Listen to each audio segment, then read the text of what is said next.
This is Iqbal Bhaba. I myself an entrepreneur, educationist and financial trainer. 5 तरह के systems given है. Sir इसको बच्चा क्या करता है, इसको ऐसा करके रट्टा मारता है. रट्टा मार के क्या करता है, एग्जाम में जाके लिखता है, जो कि एग्जामिनर बोलता है कि मुझे रोट लर्निंग पसंद ही नहीं है, मुझे सिनेरियो बेस में एप्लीकेशन करके दो. तो इस सिस्टम को समझने के लिए हम सबसे पहले एक स्टोरी समझेंगे. उस स्टोरी के तहत मैं आपको ये 5 सिस्टम बड़े आराम से समझ में आ जाएंगे. आपने क्या करना है, इस वीडियो को उस तरह सुनना है कि आपके इर्द गिर्द आजू बाजू में कोई बंदा ना हो. आपने सिर्फ फोकस तरीके से ये वीडियो सुननी है. यकीन करिएगा 6 मिनट इस वीडियो को सुनेंगे ना, ऐसा करके आगे पीछे करके देखेंगे और बार बार देखेंगे ना, आपको ये कॉन्सेप्ट समझ में आ जाएगा. आपकी बुक के अंदर सबसे पहला सिस्टम दिया हुआ है ट्रांजैक्शन प्रोसेसिंग सिस्टम TPS. दूसरा सिस्टम दिया हुआ है मैनेजमेंट इंफॉर्मेशन सिस्टम MIS. तीसरा आपकी बुक के अंदर गिवन है DSS डिसीजन सपोर्ट सिस्टम. चौथा आपकी बुक के अंदर जो सिस्टम गिवन है उसको आप कहते हैं एग्जीक्यूटिव इंफॉर्मेशन सिस्टम EIS. और पांचवा जो सिस्टम गिवन है उसको आप कहते हैं एक्सपर्ट सिस्टम. सर ये TPS से जो सफर शुरू हुआ और 249 पे एक्सपर्ट सिस्टम पे जो खत्म हुआ, सर इसका मतलब क्या है, इसको समझने के लिए ना एक बात पहले कॉमन समझ लें. सर अगर TPS के अंदर इन्वेस्टमेंट इतनी सी है ना, तो एक्सपर्ट सिस्टम के अंदर इन्वेस्टमेंट इतनी है. अगर TPS जो है ना उसके अंदर मेंटेनेंस लो है ना, तो एक्सपर्ट सिस्टम के अंदर मेंटेनेंस हाई है. अगर TPS क्या जो है वो बिगिनर के लिए है, तो ES एक्सपर्ट सिस्टम जो है वो एस्टैब्लिश्ड ऑर्गेनाइजेशन के लिए है. अगर TPS जो है ना वो आपको थोड़ी इंफॉर्मेशन प्रोवाइड कर रहा है ना, तो एक्सपर्ट सिस्टम आपको बहुत बड़ी इंफॉर्मेशन प्रोवाइड कर रहा है. सर अगर TPS जो है ना वो ऑपरेशनल लेवल है ना, तो एक्सपर्ट सिस्टम जो है वो स्ट्रेटेजिकल लेवल है. ये 5 से 6 चीजें आपको समझनी है. सर इसको और आसान तरीके से समझाए ना. सर देखिए और आसान तरीके से समझा रहा हूं ना, तो ये आप ग्रिड देख रहे हैं, इस ग्रिड में क्या, इस ग्रिड के अंदर जो नंबर 1 है ना, अगर वो TPS है, तो नंबर 5 जो है ना वो एक्सपर्ट सिस्टम है. नंबर 1 का मतलब लोवेस्ट, नंबर 5 का मतलब हार्डेस्ट, यानी कि हाईएस्ट लेवल पे हो गया. यानी कि TPS जो है ना वो इजीएस्ट सिस्टम है और एक्सपर्ट सिस्टम जो है वो हार्ड सिस्टम है. उसमें इन्वेस्टमेंट ज्यादा लगती है, मेंटेनेंस ज्यादा होती है, एस्टेब्लिश ऑर्गेनाइजेशन अडॉप्ट करती है, एक्सेट्रा एक्सेट्रा. तो TPS इस तरीके का 1 है और एक्सपर्ट सिस्टम जो है ना वो हाई है. सर इसको और आसान तरीके से समझाए ना, इसको हम समझने के लिए मैं आपको एक और स्टोरी देता हूँ. देखिए आप लोगों ने कभी जिंदगी में नीड फॉर स्पीड गेम खेला है? बोले ना हाँ या ना, बोले ना आप हाँ खेला है ना, नीड फॉर स्पीड गेम खेला है.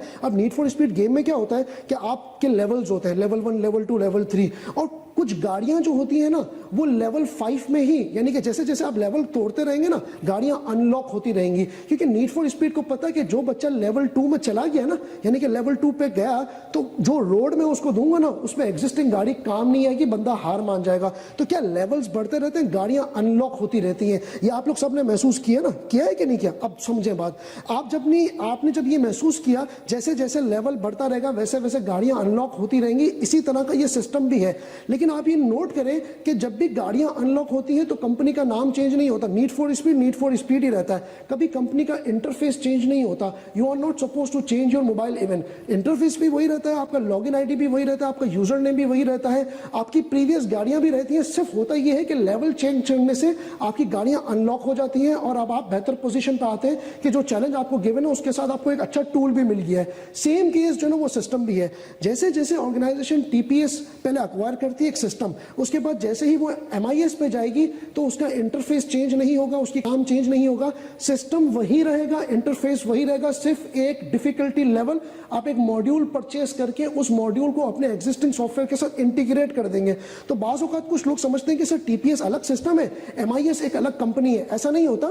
एक कंपनी होती है जिसमें आप TPS अक्वायर करते हो, आपको मुश्किल, आपकी कंपनी आगे बढ़ गई, प्रोग्रेस कर गई, अब आपको क्या मुश्किल चीज चाहिए, आपने क्या किया, MIS को इनकॉर्पोरेट कर लिया, कंपनी को पैसे दिए, एक और मॉड्यूल परचेस कर लिया, उसको आप MIS कहते हो. आपकी बिजनेस प्रोग्रेस किया, आपको प्रोग्रेस करते वक्त आपको लगा कि यार मुझे सॉफ्टवेयर की अपग्रेड की और जरूरत है, आपने कंपनी को पैसे दिए, आपने मजीद एक मॉड्यूल अक्वायर कर लिया जिसको आप DSS कहते हो. इसी तरीके से आपको एक और लेवल चाहिए, आपने मॉड्यूल परचेस किया, आपने इनकॉर्पोरेट कर दिया, इसको आप EIS कहते हो. इसी तरीके से एक्सपर्ट सिस्टम है.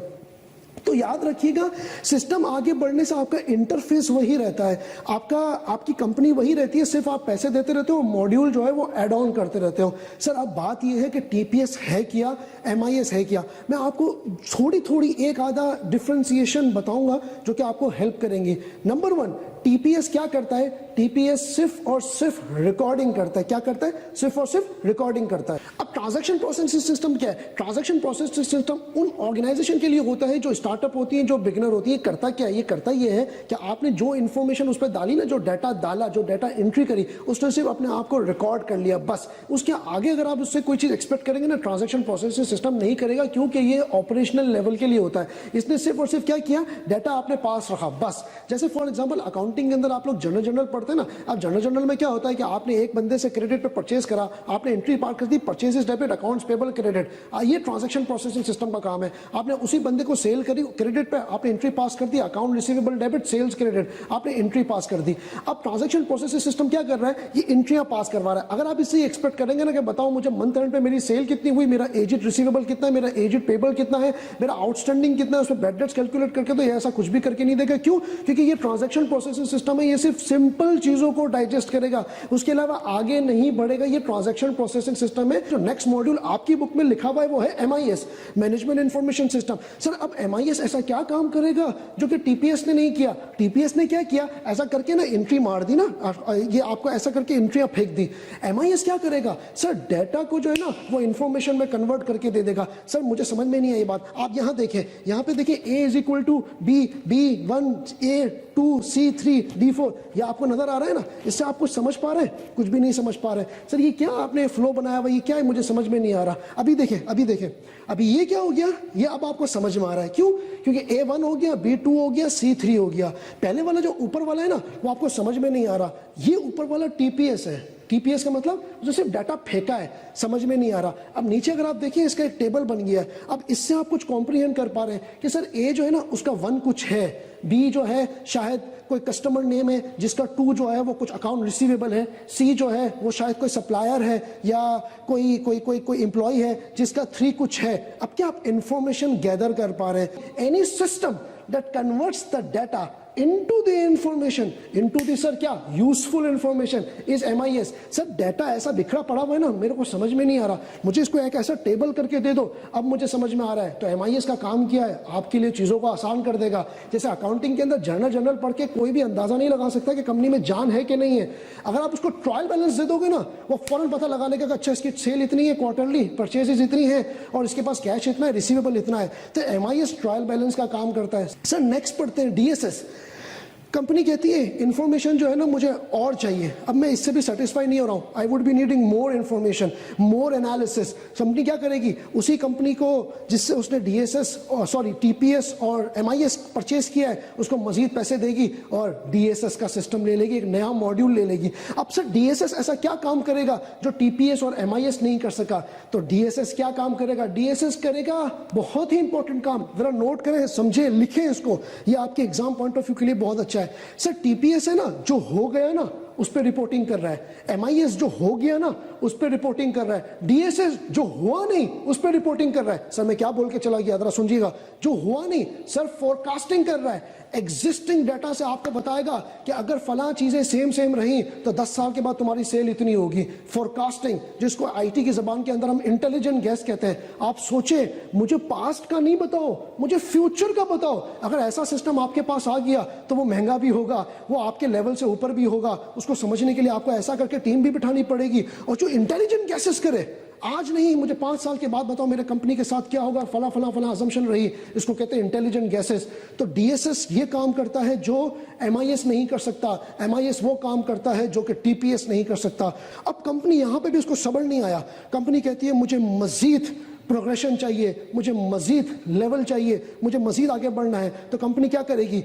एक और मॉड्यूल परचेज करेगी जिसको आपकी बुक ने एग्जीक्यूटिव इंफॉर्मेशन सिस्टम का नाम दिया। सर एग्जीक्यूटिव इंफॉर्मेशन सिस्टम ऐसा क्या काम करेगा जो DSS नहीं कर सकता? सर एग्जीक्यूटिव इंफॉर्मेशन सिस्टम क्या काम करेगा? सारे डाटा को विजुअली डिस्प्ले कर देगा। देखिए ह्यूमन माइंड है ना, डाटा से ज्यादा कंसीव नहीं करेगा जितना चार्ट से कर लेगा। आप देखिए एक्सेल के अंदर कितने किस्म के चार्ट्स हैं। आप अपने डाटा को by chart, histogram, pie chart, आप हर तरह से इसको सिंपल चार्ट, डबल चार्ट, हर तरह से आप इसको देख सकते हैं। एग्जीक्यूटिव इंफॉर्मेशन सिस्टम आपके डाटा को आपके मनपसंद मुताबिक आपकी नेचर ऑफ बिजनेस के हिसाब से चार्ट के अंदर कन्वर्ट करके दे देगा, विजुअली ग्राफिकल डिस्प्ले करके दे देगा।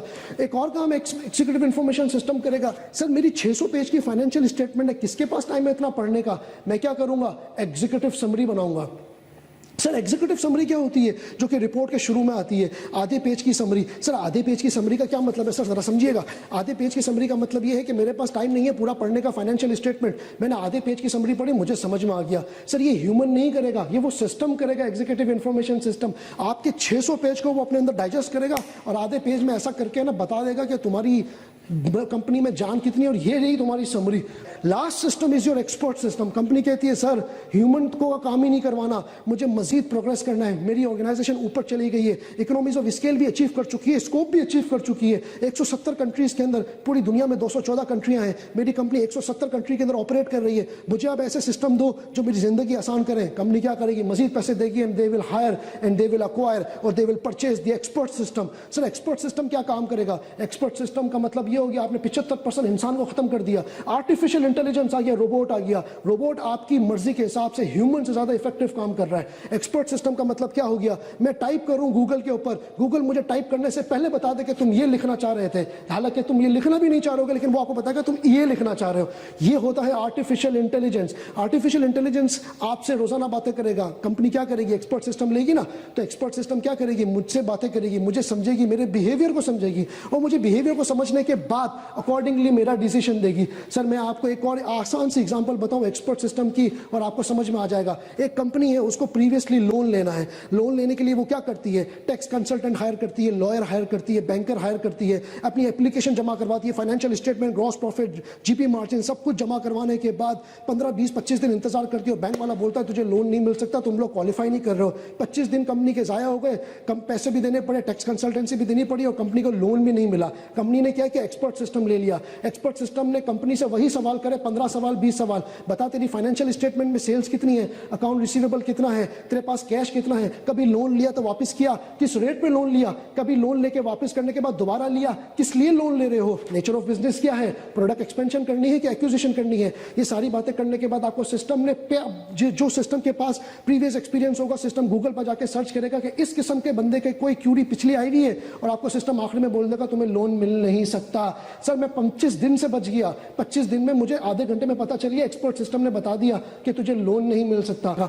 तो that's an expert system, that's the ultimate system जो कि कंपनी जो है वो अपने पास ओन करती है। तो आई होप कि आपको ये वीडियो अच्छी लगी होगी, आपने उससे कुछ सीखा होगा और दोबारा सुनने के लिए इस पेज को सब्सक्राइब करें ताकि आपको इससे रिलेटेड और भी कोई वीडियोस आए तो आपके पास आ सकती हो। Thank you so much sir for watching this video.